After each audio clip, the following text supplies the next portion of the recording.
Hello everyone, this is Reza. Welcome to another video of FX series in Maya.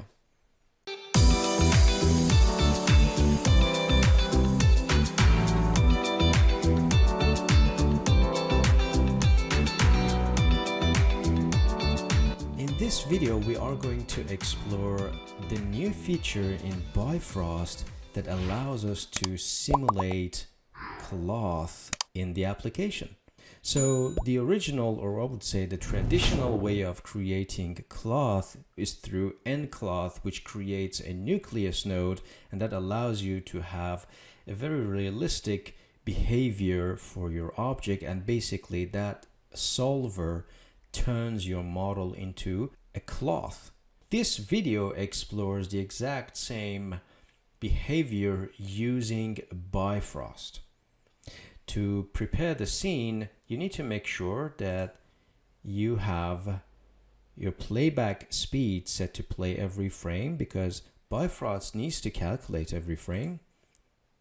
Also, you need to make sure that your plugin is loaded. You can set it to auto load as well if you want. The most important one in the list for this particular tutorial is Bifrost Graph that you have, and you need to have that enabled. Now, in order to access Bifrost Graph, you can either use the shelf, click on that button, and bring the Bifrost Graph, or you can go to Windows and find Bifrost Graph Editor from here. Now, I set my unit to cm, and currently this pole is 11 cm long. I'm gonna press H to hide it. The reason that I showed this to you, because we are going to explore that really quickly. Just like traditional dynamic simulation in Maya, Bifrost is very picky about the scene scale, and we need to always be mindful of how big the scene is.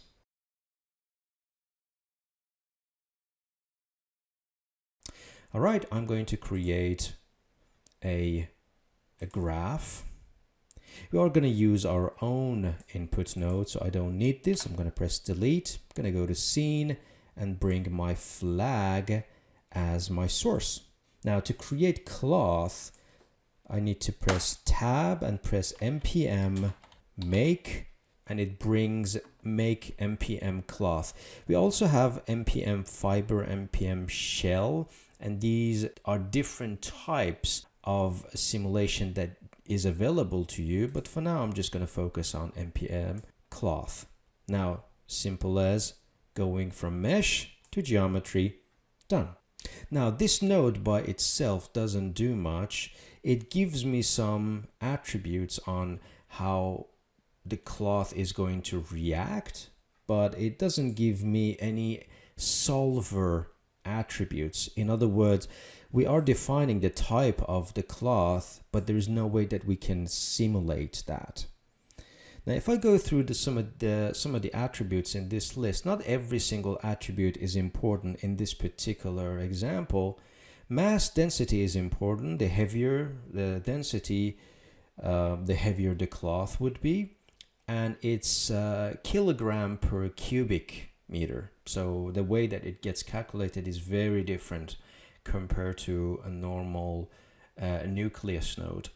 So just so you know, if you want cloth to push objects around, then you need to increase the mass so it can have an impact on other objects. Area preservation is where you want to avoid geo-interpenetration. If your cloth has thickness, you can actually completely disable it. For now, I'm just going to bring that to 0.2. It reduces the jitteriness and bounciness for us. And for now, that's all I want to change. I don't want to go through so many changes in one go. I want to go one step at a time. Now, I mentioned that this node by itself doesn't do much. We need to bring another node to simulate the cloth, hence the word simulate. And I'm going to bring simulate MPM, which is for a cloth. Now, source goes to source. Now, Maya understands this flag is in fact a cloth simulation.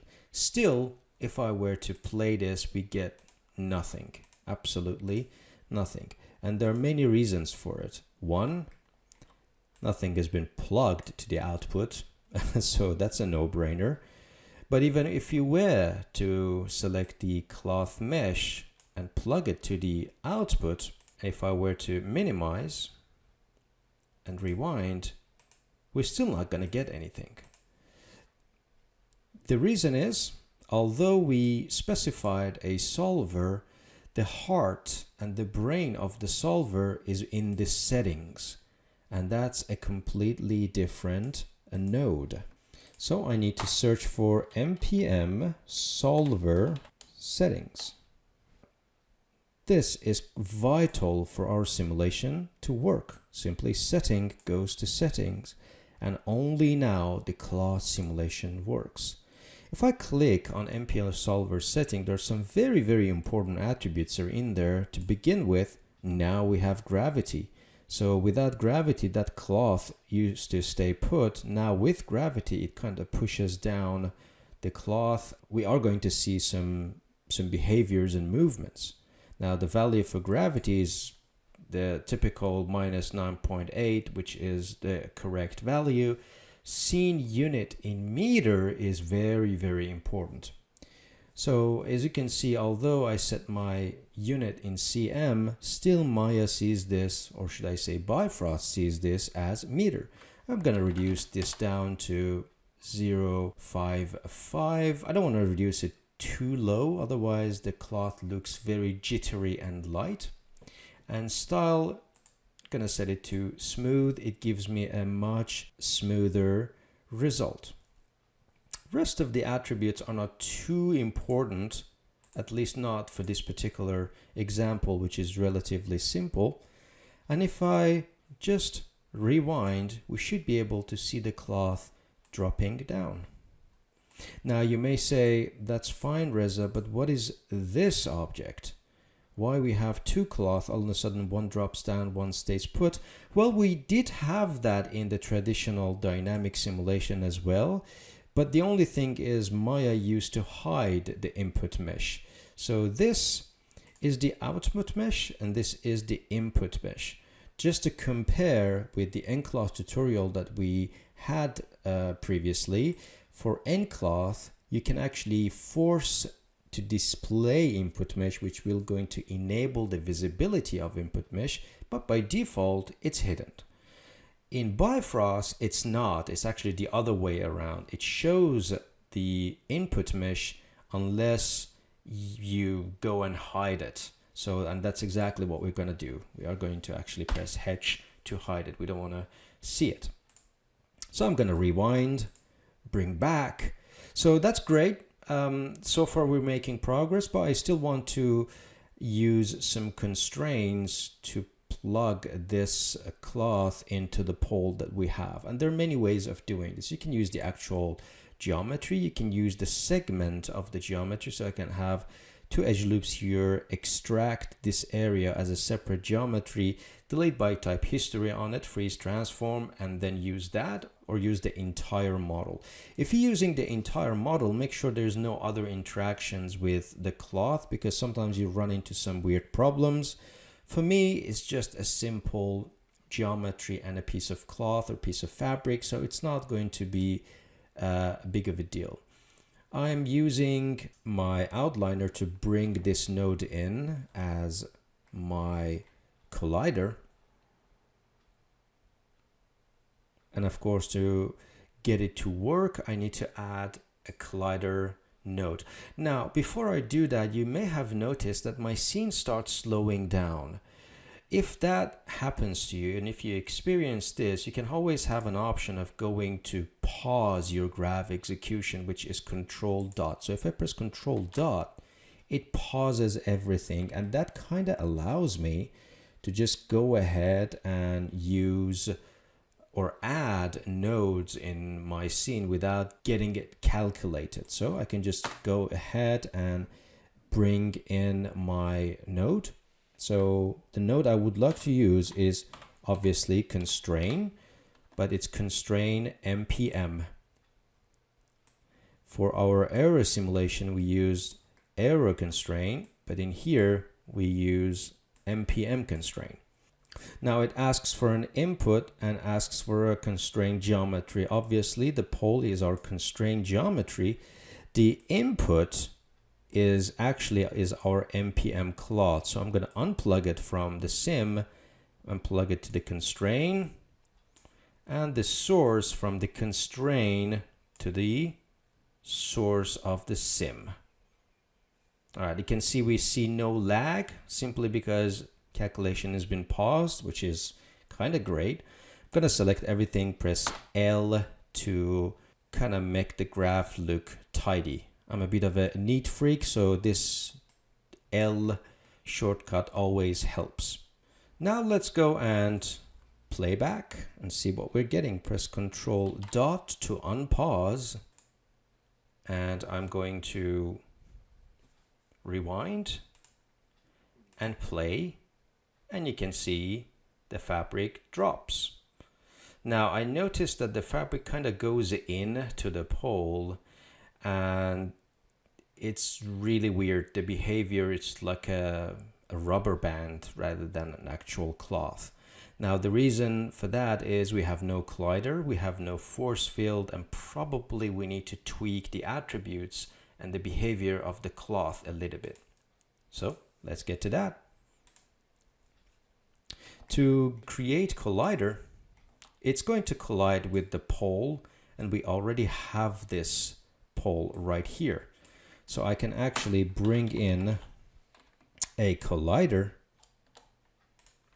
and use that and repurpose the pole shape that I already have. So I can go from pole shape to the geometry, and you can see I've got a collider input in my simulate MPM, which I can use. So I'm just going to bring that and apply that to our collider. If I click on the collider itself, I don't have much options to work with. The only one that I have is detail size, which I can reduce when I finish with my simulation. So basically, to increase the accuracy, I can reduce this value, but I'm not going to do it now because it will add to my simulation time. Now let's bring some force fields. And force fields, as I explained in one of my previous videos, Bifrost Aero, force fields are called influences in Bifrost. So I can just go into simulation, influences, and look at the long list of influences I have. Or if you know it, you can just press tab and bring an influence. I would like to bring a wind influence. Obviously, this is something that I think would be quite suitable. And before I go any further, I'm going to press Control dot again to pause so I can freely bring in nodes. Another one I would like to bring in simulation influence is turbulence. So I'm going to go into influence and bring turbulence influence in. That's great. Let's plug them into simulate MPM. So out goes to influence and out goes to influence. Simple as that. Now, if I click on each one of them, you have the magnitude. For example, if I go to wind, you can increase the magnitude to whatever you feel like. And you can have direction, for example, 0.8 in X. I believe I'm using X. Yep. I would like to push a little bit up in Y-axis and just a tad in Z-axis. Drag of 2 would be great. I don't want to use too much drag, otherwise the cloth loses its energy and it makes it look rather boring. I don't want that. For turbulence, the frequency is the one that I would like to use. So I would like to use a frequency of 15.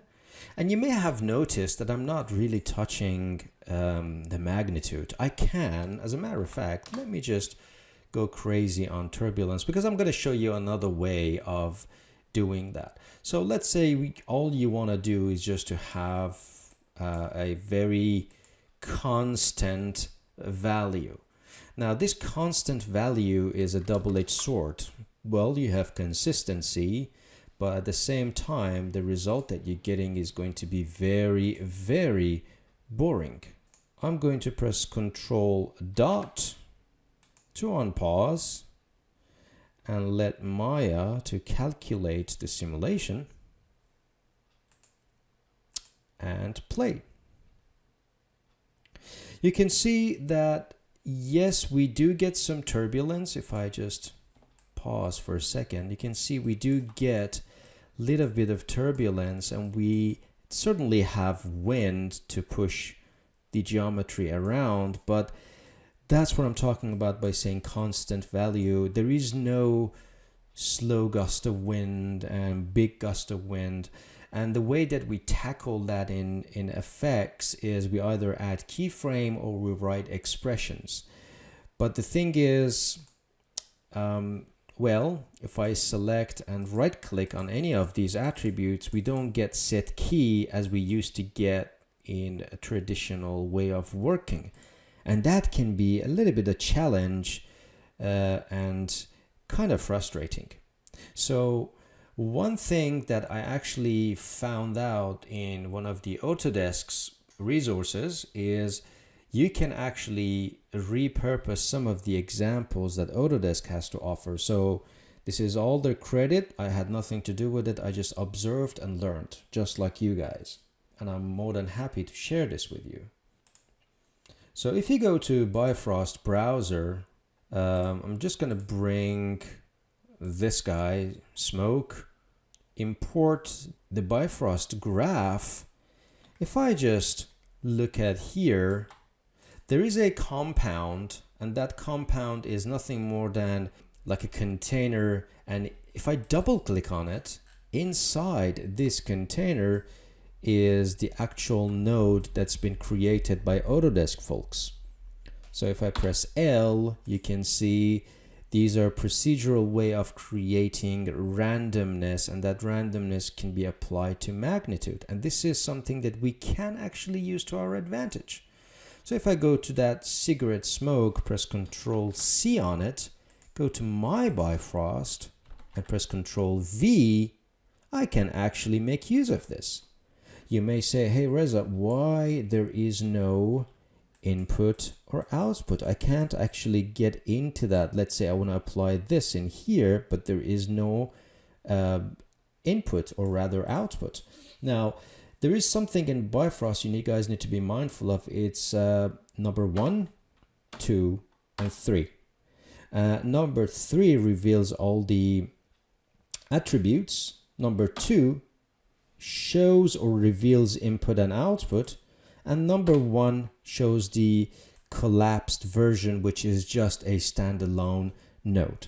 So finding that may be a little bit frustrating, but if you know 2, 3 on the keyboard, then it's probably going to be all good. So that noise compound can be applied to my window spit using the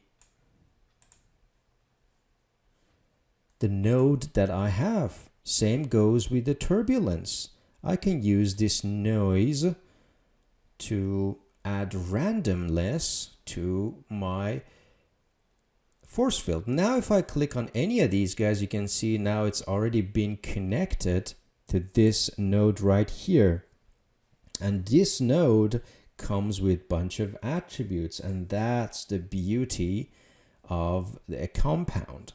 Now I can just set a magnitude of 20, and whatever frequency I have in mind and number of frequencies I can come up with, I can use, and it randomizes the pattern for me automatically, and I don't need to do anything, and I don't need to worry about it, which is great. So I am going to select everything again and press L. You can also go ahead and delete that extra Bifrost. We don't need it anymore, so the scene is clean, and I can just close Bifrost browser. Now if I go and rewind, now you can see we are getting some really cool results. You know, the wind slows down and again it falls and it slows down, which is somewhat what we need and what we were looking for.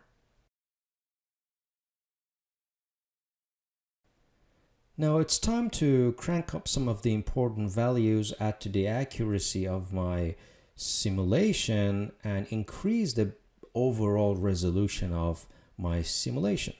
So what I can do here, I can bring the main flag back. I'm going to isolate it, and I'm going to right click on it and smooth this guy.